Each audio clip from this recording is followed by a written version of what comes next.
ఆశిస్తున్నాము. ధన్యవాదాలు.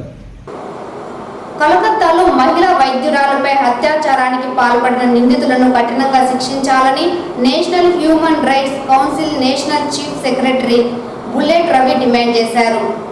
శుక్రవారం రాత్రి చిత్తూరు నగరంలోని గాంధీ విగ్రహం వద్ద ఈ మేరకు కొవ్వొత్తుల నిరసన ప్రదర్శన చేపట్టారు.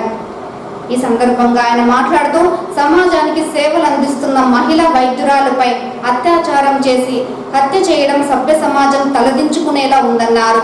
ఇప్పటి వరకు కేంద్ర ప్రభుత్వం దీనిపై స్పందించకపోవడం అత్యంత దారుణమన్నారు.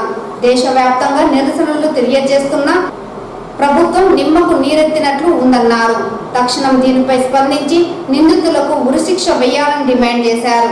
ఈ కార్యక్రమంలో నేషనల్ హ్యూమన్ రైట్స్ కౌన్సిల్ జాతీయ ప్రధాన కార్యదర్శి బుల్లెట్ రవి, రాష్ట్ర ఉపాధ్యక్షులు పూర్ణచంద్రారెడ్డి, రాష్ట్ర కార్యదర్శి డేవిడ్, రాష్ట్ర యూత్ సెక్రటరీ కృష్ణమూర్తి రెడ్డి, జిల్లా అధ్యక్షుడు ధనుంజయ నాయుడు, జిల్లా ఉపాధ్యక్షులు ఐజక్ బాబు, ప్రధాన కార్యదర్శి రాజగోపాల్, జిల్లా ఆర్గనైజింగ్ సెక్రటరీ గజేంద్ర, నగర అధ్యక్షులు రమణ, జీడి నెల్లూరు నియోజకవర్గ అధ్యక్షులు చక్రవర్తి నాయుడు, ఉపాధ్యక్షులు అనిల్ బాబు, ఆర్గనైజింగ్ సెక్రటరీ చక్రవర్తి, నియోజకవర్గం మీడియా అధ్యక్షులు త్యాగరాజులు, పూతలపట్టు నియోజకవర్గం అధ్యక్షులు రమేష్ బాబు తదితరులు పాల్గొన్నారు.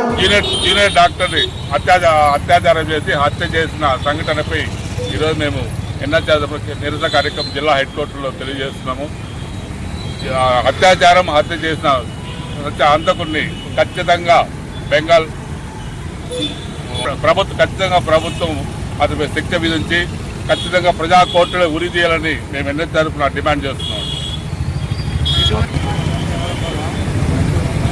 NHRC national human rights chairman Sampath Kumar ఆదేశాల మేరకు చిత్తూరులో ఈరోజు నిరసన తెలియజేస్తున్నాము. పాత్రికేయులంతా కలిసికట్టుగా